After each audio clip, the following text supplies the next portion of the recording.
нийлүүд нь дискодын хамгийн жаргалтай дурсамжууд бүдгэрх ёсвэ. 3 дугаар сарын 11-нд 80-90 онд иргэн очицгоё. Тош шиг тунгалаг царай, торох шиг зөөлөн арьс. Шинжлэгдсэн актаар X. Үйл хөдлөх хөрөнгийн Media Expo 2016 тусгай хөтөлбөр 11 цаг 30 минутаас 14 цагаас 18 цаг 30 минутаас 20 цаг 30 минутаас та бүхэнд хүрнэ.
Сайн бацхан үзэгчтэй та бүхэн телевизийг хүлээн авч үзэж байна. Манай хөтөлбөр зочны цагаар үргэлжилж байна. Ингээд студид бид клубын гишүүн технологийн инженер Баттөмөр хүрэлцэн ирсэн. Зочиндоо үзэгчтэй хомноос энэ өдрийн мэндийг хүргье. Сайн байна. Тэгэхээр технологийн инженер Баттөмөрийн хувьд агаарын бохирдлыг бууруулах, арилгах тал дээр шинжлэх ухаан чим санаачлаг саналуудаа гаргаад байгаа. Түүний дэвшүүлж байгаа саналын талаар үзэгчтэй бүхэн дэлгэрэнгүй мэдээлэх үүднээс Баттөмөр инженерийг бид студидтэй ураад байгаа юм а. Тэгэд агаарын урсгалыг ашиглаад Улаанбаатар хотын агаарын бохирдлыг бууруулах, за тэрч бүвэл арилгах бүрэн боломжтой гэж та хэлээд байгаа шүү. Тэгэхээр агаарын урсгалыг ашиглах гэдэг энэ зүйлийн талаар эхлээд дэлгэрэнгүй мэдээлэх өгөх. Хамгийн нэгдүгürt би юу хэлмээр байна гэхээр эхлээд манайх өнөөдрийг хүртэл агаарын бохирдлын эсрэг нэг 170-аас 190 тэрбум төгрөг зарцуулж л тээ. Тэгээд өнөөдөр харамсалтай нь бас утаа маань байсаар л байна. Тэгэхээр энэ маань бол тодорхой хэмжээний амжилтанд хүрээгүй болов уу гэдэг дүгнэлтэнд хүрч байгаа юм л да. Үүний нэг шалтгаан нь юу вэ гэхээр манайх дандаа орц талаас нь судлаад байсан юм шүү. Энэ юу гэсэн үг вэ гэхээр төлж талаас нь, зуух талаас нь. Тэгэхээр бас манай утаач их өөрөө комплекс асуудал учраас гарц талаас нь бас судлах хэрэгтэй болов уу гэж бодож байгаа юм л да. Энэ юу гэсэн үг вэ гэхээр нэгэнтээ үүсцэн утааг хэрхэн яаж алга болгох уу, зайлуулах уу гэдэг их судлах юм бол бас амжилтанд хүрэх юм болов уу гэж бодож байгаа юм л да. Тэгэхээр өвөн дээр л жинхэнэ шингэний механик, урсгалын механик гэдэг шинжилгээ ухааны салбарыг ашиглая гэж байгаа. Тэгэхээр энэ салбар маань юугаараа давуу талтай юм бэ гэхээр өнөөдөр бид нэр 21-р зуунд байна. Юмыг нэг төлөвлөж ажил хийдэг болсон тийм ээ. Барилга барьсан ч гэсэн одоо зургийг гаргадаг шиг компьютер дээр бид нэр одоо агаарынхаа урсгалыг тодорхойлох юм л да. Тэгжвэж бид нэр дараа нь шийдэлт хүрэх юм. Хэдэн жилийн өмнө нэг ийм яриа байсан та сонссон л богдуулаад нүхлий гэдэг тийм ээ. Тэгэхээр энэ маань өөрөө бас нэг шийдлийн хэлбэр л дээ. Гэхдээ хэрвээ энэ маань амжилтгүй болвол бид нэр яах вэ тийм ээ. Тэрийг бас одоо мэдэхгүй гэж маш их хэмжээний төсвийн мөнгө зарцуулвал бид нэр баахан мөнгө одоо хийдийн үрсэн хэрэг болно л доо. Тийм болохоор энэ компьютер симуляц маань ингээд нүхэлчих юм бол эн чинь үр дүнд хүрэх юм байна. Эсвэл хүрэхгүй юм байна гэдэг дүгнэлтийг биднэрт өгөх юм л да. Үүгээр энэ маань маш давуу талтай маш хямдхан зүйл л дээ. Одоо жишээлбэл уулыг нөхөх тухай тэр санал бол илүү механикод арга байлаа шүү дээ. Одоо энэ агаарын урсгалыг хэмжих гэдэг энэ санал бол механикод аргад орохгүй биз дээ. Орно. Яг уулыг нөхлөн гэдэг нэг өөр, уулыг сэтэлнэ гэдэг нэг өөр л дөө. Манай Улаанбаатар хотын онцлог юу вэ гэхээр 4 уулын дунд байдаг хүм олгон мэднэ. Тэгэхээр энэ 4 уул чинь зүгээр ингээд ганц шовгор уулууд байдаг биш. Маш олон гоо, жалга, салаа мөчр амуудтай тийм ээ. Тэгэхээр эдгээр амуудын алийг нь сэтэлчих юм бол манай агаарын урсгал маань ингээд тэр зүг рүү тэр сэтэрхийгээр ингээд урсаагаар авчих юм бэ гэдгийг энүүгээр бас тодорхойлох юм л да. Тэгээд дараа нь шийдэлдээ өрөх юм бол аль нэг одоо амаас сэтэлнэ. Эсвэл бол одоо дулааны бас өөр аргууд ашиглана л да. Одоо уулын өвөр талд нь булаахан байдаг, ард талд нэлийн сэрүүхэн байдаг. Энэ маань юу гэж юм гэхээр даралтын ялгааг үүсгэж байгаа юм л та. Тэгэхээр энэ маань ингээд баг автомат аргаар одоо агарын урсгалыг бий болгочихж байгаа. Энэ мэтлэг эдгээр аргуудыг ашиглаж байж уулаас хэтлээд ингэх юм бол бид нэр ерөөсөө агарын урсгалыг иргэн хүнээс хамаарахгүйгээр одоо агарын бохирдлыг багасгах гэж үзэж байгаа юм л та. Яагаад иргэн хүнээс хамаарахгүй вэ гэж байгаа юм бэ гэхээр өнөөдөр манай одоо 150 нэг айл 150 гэж байгаа одоо зээл үг онж гэдэг юм уу тийм ээ. Тэгэхээр энэ маань өөрөө тухайн хувь хүний амьдралын хэв маягтай маш их холбоотой болоод харж байгаа юм л та. Тэр хүн амьдралынхаа хэв маягийг өөрчилж байж тухайн галаа төлдөг ч юм уу газ ашигладаг ч юм уу ийм болоод байгаа юм л та. Гэтэл манад өнөөдөр хувь хүн амьдралын хэв маягаа өөрчлөх гэхэлэр манайхны санхүүгийн чадвар ямар байгаа вэ тийм ээ. Тэгэхээр өнөөдөр хотын захаар байгаа айлууд бол гартаа таарлцсан бүхнийг аваад шатаачж байгаа. Энэ бол үнэн л дээ. Тэгэхээр энэ орц талаас нь бол ер нь амжилтанд хүрэхгүйгийн нэг илэрлэл дээ. Хэрвээ бид нар гарц талаас нь судлах юм бол иргэн хүнээс үл хамаарч одоо хувь хүний амьдралын хэв маягаас үл хамаарч агаарынхаа бохирдлыг шийдвэрлэх юм боломжтой л гэж үзэж байгаа. Агарын урсгалыг хэмжин гэдэг маань одоо Улаанбаатар хот 4 уулын дунд оршиж байна. Тэгээ энэ 4 уулын дунд оршиж байгаа Улаанбаатарт салхи ер нь одоо яаж эргэлддэг гэдгийг хэмжих гээд байна. Эсвэл Улаанбаатар хотын объектууд нь салхины хөдөлгөөнд яаж нөлөөлдөг юм бэ гэдгийг хэмжих гээд. Таны хэлсэн хоёулаа зөв аль аль нь. Өнөөдөр манай Улаанбаатар хотын төвд маш өндөр одоо барилгууд баригдаж байна. Гудамж талбай маань шинээр баригдаж байна тийм ээ. Энэ чинь чухам агарын урсгалд яаж нөлөөлж байгаа юм бэ гэдгийг бас харах боломжтой. Одоо өнөөдөр та төв гудамжны өмнө нэг арай нэг агарын бохирдол бага, хойно арай их байгаад байдаг шүү дээ. Энэ бол юу вэ гэхээр тэр төв гудамж дагуу урсж байгаа агарын урсгал маань өөрөө салхин хөшөөг бий болгоод агарын бохирдлыг замын уртад гаргахгүй байна гэсэн үг л дээ. Тэгэхээр энэ бол бас л яг шингэний механик. Тэгэхээр бид нар өнөөдөр за энэ ч гудамж талбай барих юм байна. Тэгэх юм бол бид нар Улаанбаатар хотынхаа агаар сэлгэлт тийм ээ. Энийг улам дэмжиж сайжруулах гэх юм байна. Энэ ч ийм барилга байшин барьчих юм бол бид нэр агаар сэлгэлттэй харин ч муу нөлөө үзүүлэх юм байна. Тэгэхээр бид нэр орон сууцны хороол барьсан ч тэр хотхон барьсан ч тэр тийм ээ. Энийг бас ингээ анхаарад үзэх юм бол бид нэр одоо юмхнаар л юм хийж ийн гэсэн үг л дээ. Заавал нэг их мөнгө төсвөр биш зүгээр барилгынхаа хэлбэр хэмжээгээр хүртэл агаарынхаа урсгалыг сайжруулах тийм нөхцөл бололцоо байгаа юм л да. Нөгөө талаас агаарыг бохирдуулагч ихэнх байцууд маань өнгөгүй өнөргүй амтгүй байдаг. Тэгэхээр бид нар өнөөдөр ийм бас сайхан өдөр байна л да. Ийм өдөр байгаа ч гэсэн яг хүнд металл маань хаана байгаа гэдэг бид жирийн хүн нөө 5 метрхүүгээр мэдрэх боломжгүй л дээ. Тэгэхээр энийг хэмжих ёстой. 2013 онд олон улсын байгууллагаас хийсэн судалгаа байлаа л дээ. Ямар судалгаа гэхээр Монголын хүүхдүүдийн цуснд хүнд металлын хэмжээ хэмжсэн байл. Тэгэхээр байх ёстой хэмжээнээс Монгол хүүхдүүдийн цуснд 5-7 дахин илүү хүнд металл илэрсэн байлаа л дээ. Энэ юу гэсэн үг вэ гэхээр бид нар хооч үе эмнэлэг, сургууль, цэцэрлэг өөр юу гэдэг чухал объектууд маань энэ хүнд металл цугларддаг хэсгүүдэд маань байгаад байна гэдгийг л харуулад байгаа юм л та. Тэгэхээр бид нар энэ агаарынхаа урсгалыг судалчих юм бол энэ дүүргийн, энэ хорооллын, энэ орон сууцны хотхон дотор эсвэл энэ гэр хороол дотор хүнд металл асар ихээр цуглараад байгаа юм байна. Тэгэхээр энэ хэсэгт хүн амьдруулахгүй байх боломж юм. Агарын бохирдол байхгүй болтол тийм ээ. Хүн амьдруулахгүй байх боломж юм. Өөр газар сонгох. Одоо бид нэр хотын захаас гараад дагуул хот байгуулна гэж ярьж байгаа тийм ээ. Тэгэхээр тэр дагуул хот маань хотынхоо агарын бохирдолд бүр сөргөөр нөлөөлчих юм уу, эргээр нөлөөлөх юм уу? Энэ бүгдийг нэгсэндээ биднэрт хилээд өгөх зүйл юм да. Одоо тэр хүнд металл гэдэг ярихлаар нам төвшөнд хүнд металл байдгаа гэдгийг бол бид одоо мэдээд байна. Яг хаана гэдгийг нь бол мэдэхгүй байна. Тэгэхээр салхины хөдөлгөөн энэ хүнд металлуудыг хааш нь зөөвөрлөд байна гэдгийг агаар урсгалыг хэмжснээр мэдэх боломжтой гэж тайлх гэдэг юм. Яг зөв. Яг зөв. Нэгсэндээ агарын бохирдол одоо утаанаас гарсан хүнд металл маань одоо бас машин тэрэгнээс гарсан хүнд металл маань нэг газар л хотхор газар л төвлөрөөд байна. Тэр нь чухам хаана байгаа. Тэрийг чухам яаж зайлуулж болох юм тийм ээ. Хэнийг хордуулаад байгаа бид нар хэнийг энэс сэргийлж болох юм гэдэг л энэс мэдгэл юм л да. За агаар урсгалаа хэмжижлээ тодорхой үр дүн гарнаа да. Тэгээ түндэ түшиглээд агаар сэлгэлт хийх ёстой юм шиг байна гэж ойлголоо. Тэгэхээр бид байгалийн салхийг ашиглах юм уу эсвэл механикаар салхи гаргах юм? Бид нар байгалийн салхийг ашиглана. Яг ч үнэндээ салхи биш л дээ. Өнөөдөр бид нар гэртээ байж байгаад порчгоо онгойлгохлоор салхилахгүй ч гэсэн агаар салхилж явагдаж байдаг. Тэрийг бид нэр мэдэрч яадаг одоо хүүтэн урсгал орж ирээд халуун урсгал нь гараад тийм ээ. Энэ бол салхихгүй ч гэсэн агаарын урсгал явагдаж байна гэдгийг нүдэнд бид нэр үзэгдэхгүй ч гэсэн мэдэрч байгаа юм л да.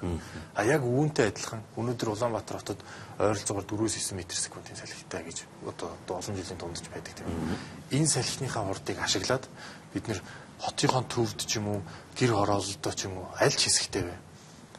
Бохирцсан агаар маань орж ирээд ард иргэдээ хордуулаад биш аль болох хурдан гараад авчдаг. Энийг л бий болгох юм л да. Яг л хүнтэй адилхан. Та өнөөдөр байнга л агаар аваад иж чадахгүй шүү дээ. Бас гаргах ёстой тийм ээ. Тэгэхээр яг энэтэй адилхан хотмаач гэсэн агаараа авчаад буцаагаад гаргадаг байх. Энийг л одоо дэмжиж өгөх юм л арга л да. Түүнээс том сенс тавьдаг ч юм уу тийм арга биш л дээ. Ер нь бол яг салхитай үед бол Улаанбаатарт харьцангуй утаагүй байдгийг сая энэ одоо өнгөрсөн үйл бидэнд бол их сайн харууллаа шүү дээ. За салхигүй тогтун үед бол утаа бол нэлээд өтгөрчдөг. Тэгэхээр хүмүүс нөгөө механик хэрэг шууд ярьдаг л та дөрвөлэн хойдолт энэ хотын хойдолт дөрвөн том сенс тавиад тэгээ урагшаага нь урд ууланда нэг нүх гаргах чи тэгээ тэр нүхээрээ хөвгө гаргах чи тэр гэдэг ч юм. Өөрөөр хэлбэл бас нэг салхийг л ашиглаж агаарын бохирдлыг шийдэх гэдэг байгаа юм. Яг хөө жоохон механик талдаа юм. Гэхдээ байж болох хувилбар гэж бас харагдаад байдаг юм. Тийм. Өнөөдөр Улаанбаатар хотод ямар ч салхихгүй бүр ингээд багширсан одоо утаатай үед та нэг машинаар нэг 5-10 км явал утаагүй бүс тачин тийм ээ. Энэ маань манай Улаанбаатар хотын давуу тал юм л да. Бид нар энийг л ашиглах ёстой. Энэ маань бид нар утаагаа заавал бид нар утаа гаргаж болно. Яагаад тэгэхээр маш олон шалтгаанаас бид нар хөрөнгө санхүүгийн хэмжээс болоод бид нар нүүрсээ түлээд ээж болно. Хувь иргэнийг бид нар буруутгах аргагүй. Тэгэхээр энэ утааг заавал тэр төлсөн хүмүүст нь өөрсдөд ингээ хордуулад байж агаар тэр хүн ам байдаггүй газар руу бүс нутгаар ингээд туугаад явуулцдаг. Тэр аргыг олчих юм бол бид нар дараагийн шийдэл гартал тийм ээ одоо бүр бүхэлд нь бид нар одоо газын том хоолойтой болчих юм уу эсвэл бүгд орон сууцтай болтол бид нар хордохгүй байж эрүүл мэндийг хамгаалж болох юм л да. Өнөөдөр бүх айлыг орон сууцжуулна гэж ярьж байгаа юм л да. Гэтэл энэ маань нэг маш том дутагдaltaй талтай. Өнөөдөр ус цэвэрлэх байгууламж маань чадан ядаа ажиллаж байгаа. Энэ дээр нэмэх нь гэр хорооллын бүх айлыг орон сууцжуулаад оруулах юм. Тэр бохир маань хайчих үлээ тийм ээ. Тэгэхээр энэ тодорхой хэмжээний үндэслэлгүй асуудал л та. Тэгэхээр бид нэр эхлээд үндсэн суур одоо дид бүтцээ шийдтэл бид нар маш хурдан хугацаанд агаарын бохирдлого болоод ингээд ард иргэдэд хамгаалах ийм боломжтой бүрдэх юм л да. Ингэж судалснаар. Үүнээс гадна агаарын энэ урсгалыг судалснаар бид нэр зөвхөн агаарын бохирдолтой болоод зогсохгүйгээр энэ хот төлөвлөлт тийм ээ. Хот төлөвлөлт маань ямар байвал зүгээр юм. Одоо тэрийг мэдж болох юм. Нөгөө талаас аюулгүй байдал талаас өнөөдөр Улаанбаатар хотод том халдлага болвол бид нар яаж одоо сэргийлэх вэ тийм ээ. Өнөөдөр халдварт өвчин гарлаа гэж бодъё. Тэгэхээр агаарын урсгал маань тийшээ урсдаг учраас ер нь одоо хүн амын одоо тэр хэсэг нь илүү хохирох юм байна ч юм уу тийм мэдээлэлтэй болно. Өнөөдөр Улаанбаатар хотод одоо янз янзын химийн осол аваар болж болно тийм. Тэр тохиолдолд манайхан за нэг тэр хавийн хүн иргэд маань одоо хорддог доо тийм болохоор бид нар тэрийг нүүлэн шилжүүлж болох юм байна гэдэг. Иймэрхүү одоо бос салбартаа л тусалах зүйл л дээ энэ бол. Одоо ингээ агаарын урсгалаа хэмжилт хийгээд яваад Улаанбаатар хотод байгаа нь өндөр барилгууд агаарын урсгалд яаж нөлөөлж байна гэдэг тэр нөлөөллийг тогтоочлоо шүү дээ. Тэгээ агаар сэлгэлт их тэр одоо ажил хэрэг болголоо гэж үзэхэд агаарын урсгал тодорхой хэмжээгээр саадулж байгаа объектыг одоо яана гэсэн үг. Та маш зөв асуулт асуулаа л да. Энд дэр хүмүүс яг одоо нураах уу гэдэг л дээ. Үгүй л дээ. Энд дэр яах вэ гэхээр тэр байгаа нөхцөл байдалд хамгийн сайн гарцсан юу вэ? Тэрийг л бид нар түүнээс нэг иргэний нэг албан байгууллагын барилгыг бид нар нурааж болохгүй шүү дээ. Тийм ээ. Тийм болохоор бид нар нөхцөл байдалдаа тааруулаад байж болох хамгийн сайн одоо гарцыг л хайна гэсэн үг л дээ. Өнөөдөр өндөр байшингууд агаарын урсгалд муугаар нөлөөлж ийн гэж хэлж болно. Гэхдээ бид нар тэрийг мэдэхгүй учраас хард хамгаар мэдэхгүй учраас тэгж болохгүй. Харин сайнаар нөлөөлж байгаа барилга байшин байхыг үүсэхгүй. Тийм болохоор энэ дээр ингэж хэлж бас болохгүй л байна. Хэдийн хэмжээний зардал гарах ба таны саналыг одоо ажил хэрэг болгох. Яг уу бид нар одоо судалж үзээд ингээд бидний ажил одоо эхэлсэн явж байна л да. Одоо холбооны бүгд найрамд Герман улсад яг энэ чиглэлээр одоо компьютер симуляц хийдэг компаниудтай хамтарч ажиллаад явж байна. Одоо 4 сар тэгэхэд манай эхний симуляц маань дуусчих баг. Бид нар тэгэхээр тэр симуляцд очиж танилцгаад бэлдээд байж байна. Энэ симуляцын маань үн хүрдэг бол нэг 100-аас 120 сая төгрөг байгаа юм л да. Хамаагүй бага мөнгө. 190 тэрбум бас тийм ээ. Бид нар юу яах вэ гэхээр энэ шийдэл байна. Тийм ээ. Энэ проблем, энэ асуудал чинь байна. Ингэж шийдэж болно. Ингээд бид нар одоо төсөв суулгахаар санал болгоно л доо. Тэгээд чухам дараа нь тэрэн дээр ямар шийдвэр гарахын тэднийг бид нар одоо шийдвэр гаргачихд биш учраас хэлж мэдэхгүй байна. Тэгэхээр бид нар юу хийх вэ гэхээр эхлээд өөрсдөө шийдлийг гаргах. Тэгэл дараа нь үйл ажиллагаа юм л да. Сүүлийн жилүүдэд би явсаа өөрөө хувийн хувьд ажиглалаа л да. Одоо утааны эсрэг манайхан янз янзын юм хийсэн л дээ. Гэхдээ минь одоо сүүлийн жилүүдэд маань тэнд бол утаандаа буугаад өгчүүл гэж би бодож байна л да. Одоо юу ч хийхэл болчих шиг боллоо л доо. Анзаараад хахад нэг хэдэн жилийн өмнө бас нэг янз янзын юм яриад ингээл явж лээсэн л доо. Тэр нь их бага хэмжээний нөлөөтэй байсан. Тэрийг бол үгүйсэх аргагүй. Гэхдээ сүүлийн жилүүдэд ялангуяа өнгөрсөн жил одоо энэ үйл ядчил хүмүүс нэг маск одоо зөв одоо ингэтийг одоо юу гэдэг чинь бас шийдвэр гаргахчдын зүгээс ямар нэг алхам хийж боллоо доо тийм. Тэгтэл бас арай л үгүй байгаа юм болов уу? Уугаад өгсөн болов уу гэж би дотроо харж байгаа. Тэр нэг өнгөрсөн хугацаанд ингээд агаарын бохирдлын эсрэг авч хэрэгжүүлсэн арга хэмжээг харахаар тийм галлагыг дэмжсэн бодлого бас нэлээд зөнкөлдсөн юм уу гэж хараад байгаа. Утаагүй одоо 100хан тэр нийлүүлээд айл болгол утаагүй 100 тавилаа л гэжсэн. Гэхдээ өвөл бол утаа байдгаар л байгаад байлээ. Тэгэхээр галлагыг дэмжсэн юм бодлого дэвшүүлээд хол явахгүй юм байна. Энэ бол одоо төдийлөн юу гэдгийг асуудлыг 100% цогцоор шийдэж чадахгүй юм байна гэдгийг л одоо ингэ утаа гарснаар хараад л байна л да. За яг зөв эдийн засгийн тухайн үеийн нөхцөл болцоонд тааруулж авч хэрэгжүүлж байгаа арга хэмжээ гэдэг ийм тайлбарыг бол өгөөд байгаа. Тэгэхээр би яхааргүй тэр зардлыг сонирхоод байгаа нэрсэл энэ тайлбартай холбоотой юм л да. Нэг өсөндөө бид одоо харах хоноор ойлгохтой салхи эзэмшээд түүгээрээ Улаанбаатарын агаарыг сэлгээд агаараа цэвэршүүлэх гэдэг байгаа юм л шинжилгээний санал байна шүү дээ. Салхи эзэмшнэ гэхээс илүү салхиа мэдэж авах юм бол агаарынхаа урсгалыг энэнгээр чинь салхи урсаад идэв юм байна. Энэ салхи чинь энэнгээр очиод хотын дундуур салхилахгүй өөр тийшээ салхилчаад идэв юм байна. Тэгэхээр бид нэр энийг хот руугаа оруулах хэрэгтэй юм. Тэгжээж бид нэр агаарынхаа солилцлыг дэмжих юм байна гэдгийг л мэдхийл юм л да. Одоо нэг ёсондоо өвчтөн хүн юу өвдөд байгаагаа л мэднэ гэсэн үг л дээ. Эмчит шинжилгээнд өгч ийж бөөр нь өвдөд байгаа юм уу, зүрх нь өвдөд байгаа юм уу. Биеийн л өвдөл муу байгаад байдаг зайлвал тий. Гэтэл юу өвдөхөө мэдэхгүй байгаа тал яг адилхан байгаа юм л да одоо. Тэгэхээр эмчит очиод шинжилгээ л өгч ийн л гэсэн үг л дээ. Түрүүн та өөрөө галлагаан дээрс илүү анхаарсан гэж. Энэ бол яг миний түрүүний хэлсэн орц талаас нь судалсан зүйл л дээ. Яг утааг үүсгээд байгаа тэр орцыг л бид нар судлаад байсан юм л да. Одоо шахмал түлш ч юм уу тийм ээ. Ингээд биднээсийн санаа бол гарц талаас нь яндангаас яг гарс ут талаас нь тийм ээ.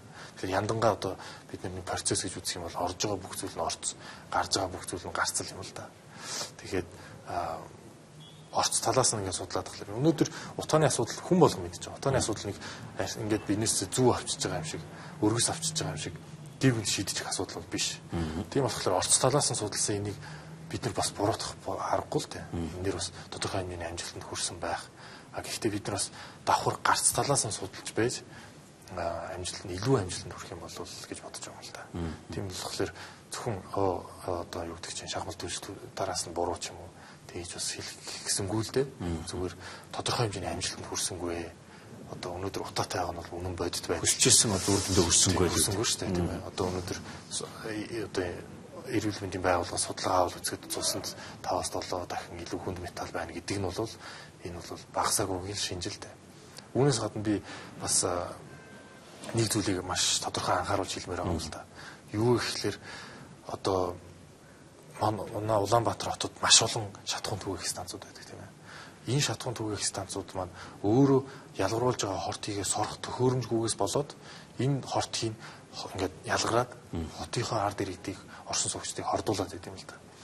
Тэгэхээр бид нэр өнөөдөр нийс төв одоо суурин соёлоор амьдарч байгаа учраас бид нэр энэ дээр одоо шаардлага өндөрсгөж нэг бол энэ шатхуун түгээх станцуудад энэ хортой хийгээ буцаад сордог тэр төхөөрөмжийг суулгуулах хэрэгтэй. Бид нар хүмүүс одоо ирээд шаардах хэрэгтэй. Нэг бол өнөөдөр агаарынхаа урсгалаар тэр шатхуун түгээх станцаас ялгарч байгаа тэр хортгийг энэ ойр орчныхоо хүмүүсүүдийг хордуулахгүй байна гэсэн тэр юуг нүдэнд харуулад өгөх хэрэгтэй юм л да. Тэгсэн цагт бид нар энийг зөвшөөрөх ёстой. Өнөөдөр бид та магадгүй хүүхдтэй л ах л да. Танаа хүүхдийн цэцэрлэгийг яжууд шатхуун түгээх станц байлаа гэж үү. тэр шатхуун түгээх станц манай хүүхдийн цэцэрлэг рүү урсаж одоо тэр шатхуун түгээх станцаас ялгарч байгаа гэхийн манай хүүхдийн цэцэрлэг рүү урсаж орохгүй байгаасаа гэдэг нэг тийм азанд найцсан маягаар л бид нар амьдраад байгаа юм л да нэгсэн доо. Гэтэл өнөөдөр бид нар тэрийг мэдж авчаал хөөе энэ ч ороод байна. Наатах нэг бол бойл эсвэл танах үйл ажиллагаа зогсоо гэж хэлэх. Тэгжээж бид нар үр хөвгтөө хамгаалах ёстой юм л да. Тэгэхгүй азанд найдаал за салхитай өдөр болоосоо энэ өөр тийш урсаад явчаасаа гэдэг энэ байдал маань өнөөдөр 21-р зууны суурин соёлын иршил нэг л нийцэхгүй байгаа юм л да. Тэгэхээр бид нар энийг л судалж энийг л ингэх юм бол одоо амжилтанд хүрнэ л гэж одоо бодож байгаа л да. Та дөрөв эхний хэмжилтийнхаа үр дүн 4-р сар танилцуулна гэж хэлсэн. Хэсэгчилж хийвөө эсвэл Улаанбаатар хот бүхэлд нь гэдэг. Ер нь хэмжилтийг яаж хийдэг юм? Бид нар ингэж төлөвлөсөн. Ер нь бол 3 үе шаттай хий гэж байгаа. Нэгдүгээрт ерөнхий Улаанбаатар хотын яг 4 уултаа ингээд ерөнхий одоо симуляцны хий. Тэр нь яаж юм гэхэлэр ерөнхийдөө манай 4 уулын гадуур байгаа агаарын урсгал манад ер нь яаж орж ирдэг юм? Яаж гардаг юм? Энийг л мэдэх гээд байгаа юм л да. Дараагийн үе шатанд нь юу гэхээр одоо энэ том одоо байшин барилга тий том гудамж талбай цогцлбрууд маань яаж нөлөөлдөг юм. Энэ бол нэлээ одоо зум ин болцоо одоо татаад авдагсан наривчлсан зүйл дээ. Үүнээс гадна хамгийн эцсийн шат нь юу гэхээр одоо бид нар ингэж төсөөлөд байгаа юм л та барилга барихын тулд маш олон техникийн нөхцөл авдаг тийм ээ. Дулааны, цахилгааны тийм ээ. Тэр шиг бас агаар сэлгэлтийн нөхцөл гэж бас байж болох юм л та. Нэг нөхөр дуртай газараа дуртай байшингаа барьж болно. Гэхдээ тэр маань бусдынхаа одоо агаар сэлгэлтэнд сөргөөр нөлөөлөд байвал яах юм бэ? Тэрийг одоо зөвхөн Улаанбаатар хотод зориулсан. Одоо жишээлбэл дархан жишээлбэл ингэх боломжгүй л яа гэвэл дархан манай Улаанбаатар шиг онцлогтой биш. Одоо 4 уулын дунд байдаг. Тийм болохоор зөвхөн Улаанбаатар хотод зориулсан тийм тухайн одоо барилга байгууламж, том нүсэр байгууламж ялангуяа баригдсан тохиолдолд орчныхоо агаар сэлгэлтэд яаж нөлөөлдөг юм гэсэн бүр нэлийн бичил одоо дэлгэрэнгүй симуляц хийдэг юм болох юм л да. Тэгэхээр үндсэн ийм гурван ерөнхий дунд зэрэг тэгээд нэлээд наривчилсан гэсэн. Тэгэхээр 4 сард юу нь бэлэн болох гэдэг юм бэ? Тэгэхээр 4 сард ерөнхийн бэлэн болох. Тийм 4 уулынхаа хэлбэртэй хэмжээтэй бүх гоо жалган багтаагаад одоо манай Монгол орны хувьд бол баруун хойноос салхитай гэдэг тийм ээ. Гэтэл энэ 4 уулын чинь хэлбэрээс болоод харин ч эсэргээр гэж болно шүү дээ. Тийм ээ. Манайх өнөөдөр цаг уурын орчны судлах хүрээлэнгээс салхины чиглэл урсгалыг судалсан байдаг. Гэхдээ аль уулаас сэтэлчих юм бол аль амаас сэтэлчих юм бол энэ урсгал чинь гараа явчих юм бэ гэдгийг тийм тоо баримт хааж байхгүй л дээ. Тийм ээ. Тэгэхээр биднээс одоо яг давуу тал бол юу гэхээр энийг маш хямдар гарал мэдэх юм л да. Компьютер дээр өнөөдөр 2 одоо планет хоорондоо мөрүүлд 2 гариг хоорондоо мөрүүлдэхэд юу болох вэ гэдгийг компьютер симуляцаар хийсэн байна шүү дээ. Яг үүнтэй адилхан бид нэр Улаанбаатар хотод маань агаар юу болж байна гэдгийг симуляцаар мэдэх юм л да. Шархан хөгжлийн төвшөнд бол маш энгийн л одоо хэмжилттэй байх гэдэг надад. Одоо энэ зүйл бол бид нэр цоо шинээр яриад одоо дэлхийд нэг тийм нээлт хийчихэд байгаа зүйл бол биш л дээ. Энийг барууны орнуудад хүмүүс аж амьдралдаа хэрэглээд дадаад зуршсан байна. Одоо үйлдвэрийн том үйлдвэр байдаг хотуудад маань тухайн үйлдвэрт осол аваар болвол юу болох вэ тийм ээ? Тэрийг бас судалдаг. Мөн одоо зарим хотод бас үнэхээр гудамж талбайгаа яаж бариул болох уу гэдгийг талаас нь ингээд судлаад симуляц гаргаад ингээд ажиллаж байгаа юм байна л да. Агаар сэлгэлт гэдэг чинь өөрөө жилийн 4 үйлдвэрлэлд яригдах ойлголт байгаа дээ шүү дээ. Одоо бид зөвхөн агаарын бохирдол гэхээр зөвхөн өвлийн үйлдвэрлэл хамаатай биш яриад байдаг. Гэтэл зундаа болохоор одоо ингээд тоосчлт гэдэг юм ойлголт гараад ирсэн байгаа дээ. Тэгэхээр агаараа сэлгээд ингээд авчих юм бол жилийн 4 үйлдвэрлэлийн турш агаарын урчилсан ингээд нэг эрүүл байх гэдэг юм надаа. Тийм. Өнөөдөр зуны цагт ялангуяа гэр ороолын утаа багасдаг нь үнэн. Гэхдээ төгжрэл ч юм уу, машин ч юм уу, эсвэл одоо энэ хуурайшлтаас болоод тоосцолч ч юм уу тийм ээ. Эсвэл энэ манайд ч одоо бас янз янзын үйлдвэрүүд баригдаж байна. Янз янзын химийн бодис ашиглаж байгаа газрууд албан байгууллагууд байна тийм ээ. Эднэрээс гарч байгаа хорт хим маань зуны цагт ч гэсэн үнийг хордуулсаар байгаа юу гэвэл хордуулсаар байгаа. Тийм болохоор бид нэр дөрвөн үйлрэлдээ одоо цэвэр агаартай байхын тулд бид нар энэ судалгааг л хийж байгаа юм л да. Тэгэхээр бид нэр зөвхөн агаарын бохирдлыг өвлөөр төсөөлж яагаад ч болохгүй л дээ. Ер нь бол Улаанбаатар хотод чсэн агааржуулалт хэрэгтэй гэдэг санаа байна шүү дээ. Одоо бидэнд байшин заавал агааржуулалт хийхтэй адил хот суурин газар хүн ам ялангуяа олноор төвлөрчихсэн байгаа газарт бол агааржуулчихсан байх ёстой л гэдэг юм яригдаад байна. Төвлөрөл маань энэ байдлаар үргэлжлэх үү үргэлжлэнэ. Би тэгж бодож байна хувьдаа. Яагаад тэгэхээр эдийн засгийн хөшүүргийн тим харагдаж байна л да. Тийм болохоор төвлөрөл юу бий болгодог вэ гэхээр орчны бохирдлыг тэр дундаа агаар хөрсний бохирдлыг. Тэгэхээр энэ агаарын бохирдол маань байсаар байхын л нэг шинжилтэй. Тийм болохоор бид нар энийгээ шийдэж ээж одоо хаяагаа тэлэх юм бол илүү суурин соёлын одоо арга барилд нийцэж байгаа. Та бол өөрсдийн санаачлагаар ажиллаа бол эхлүүлсэн юм байна. Гэхдээ энэ санал санаачилгаа агаарын бохирдлын эсрэг одоо үйл ажиллагаа явуулж байгаа төрийн одоо олон байгууллага ба шүү дээ. Эдгээр байгууллагуудад ер нь танилцуулж үзсэн үү? Бид нэр 2012 онд ер нь хандсан 13 онд хандсан. 12 онд нэг төсөл эхлээд тэгээд 13 онд хандсан л да. Тэгээд биднээс бас сайн биднээс хүмүүсийн чихэнд бас сайн хүрч чадаагүй л дээ. Тэгээд бас олон шалтгаан байсан баг л да. Би ямар шалтгаан байсныг бидний зүгээс харамсалтай нэлж чадахгүй. Одоо л харин одоо симуляц үзүүлээд ингээд яах юм бол бас хамтран ажиллах нөхцөл бодол байгаа болов гэж би найдаж байна л да. Яг уу утаа маань өнөөдөр Улаанбаатар хотын асуудал. Улаанбаатар хот маань Монгол орны маань талаас илүү иргэд маань оршин сууж байна. Аж ахуйн нэгж байгууллагын бараг 95-97% Улаанбаатар хотод байна гэж. Тэгэхээр энэ маань хотын асуудал ч гэсэн бас улсын асуудал болоо явчих юм л да. Тэгэхээр бид нэр хотын удирдлагад хандаж үзсэн тодорхой хэмжээний биднесийг бас хүлээж аваагүй бас шалтгаан байхлаа л та. Гэхдээ бас одоо дараагийн ч юм уу хотын удирдлага маань бас яах юм бэлээ. Бид бас мэдэхгүй байна л да. Бид нар гэж яг юм байна. Бид нар нэг юм клуб байгуулсан юм л да. Бид гээд клуб тэгээд яг уу янз янзын юм хийдэг байсан юм л да. Тэгээд сүүлийн жилүүд нэг жоохон нэг идэвхтэй байгаагүй юм л да. Тэгээд бас утааны асуудал бас нэлээд хорцтоод энэ үйл бас их хүүтэй үйл бол тэр хэмжээгээр утаач их гарлаа. Тэгээд за ер нь нөгөө нэг ажиллаа авсан яа. Тэгээд бас сонгуулийн өмнө ч юм байна. Хүмүүс ч гэсэн бас чихэн зөвлөрөх баг. Хүнд ч хүрүүл тээ. Гэж бодгоо. Тэр нь дандаа залуучууд байна уу тий? Тий, ер нь залуучууд байна. Тэгээд анагаахын салбарын хүмүүс ч байна. Яг нь утаагаараа судалдаг. Хуулийнханч байна. Байгалийн шинжилгээ ухааныханч байна. Тэгэл аль яг нь ер нь зүгээр таньдаг ус судалдаа би нэгээ дэмжиж бас энэ чинь агарын бохирдол хүн болгоны асуудал учраас гэж хэлж байгаа л да. За бидний ярилцлагыг дуусч байна. Тэр үзэгчтэй технологийн инженер бид клубын гишүүн Баттөмөр студид байлаа. За агарын урсгалыг ашиглаж Улаанбаатар хотын агарын бохирдлыг шийдэж болно гэсэн ийм санал санаачилгааг одоо бид клубын гишүүд дэвшүүлээд байгаа. Тэгэд өөрсдийн зүгээс хийж болоход ажиллаа бол эхлүүлсэн байгаа гэдэг мэдээллийг та бүхэнд өглөө. Та бүхний ажилд амжилт хүсье баярлалаа. Баярлалаа.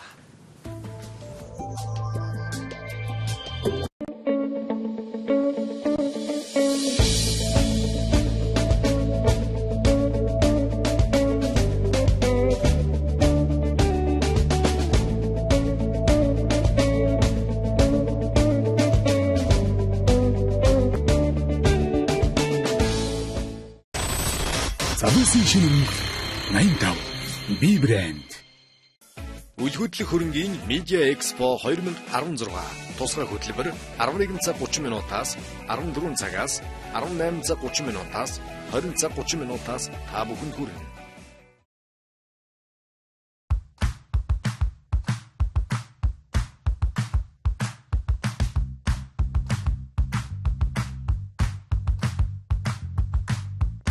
Ирээдүйд орон сууцны 14-р хороолол болж хөгжих бүсэд байрлалтай офис үйлчилгээтэй Joyful төв та бүхнийг урьж байна. Тош шиг тунгалаг царай, торох шиг зөөлөн арс. Шинжлэгдсэн актаар X. Задуусаа уустгүй дуунууд, ядарчгүй дискоч, Мартин амин ирчүүдийн баярыг тэмдэглэхээр ангаараа, ажлаараа, багаараа, бүдээрээ, бүсгүйчүүдээрээ, ирчүүдээрээ Крокус ивент холл цугларах гэж байна. 80-90 оны хөгжмийн хэмнэлт хөт нийлүүлэн дискодын хамгийн жаргалтай дурсамжууд бүдгэрх ёсвэ. 3 дугаар сарын 11-нд 80-90 онд иргэн очицгоё. Ирж хүч, эрүүл мэндийн бүтээгдэхүүн хүч өөдөд. Монгол улсад барилгын салбар үүсэж өгсөний 90 жилийн ой зориулсан Улаанбаатар барилга 2016 үзэсгэлэн 11 дахь жилдээ 3 дугаар сарын 4-өөс 14-ний өдрүүдэд Мишель Экспо төвд зохион байгуулагдах гэж байна. Энэ үзэсгэлэнд хүрэлцэн ирснээр та засгийн газраас сэргийлж буй түрээсийн орон сууц хөтөлбөр болон 8% зээлийн талаар мэдээлэл авахаас гадна шинэ орон сууцнууд барилгын материалын талаарх бүх мэдээллийг нэг дороос авах боломжтой. Яг одоо гэрээсээ худалдан авалт хийгээрэй. Шинэ брэнд сувнаас та сүүлийн үеийн шинэлэг, загварлаг, электрон бараа, фитнес төхөөрөмж,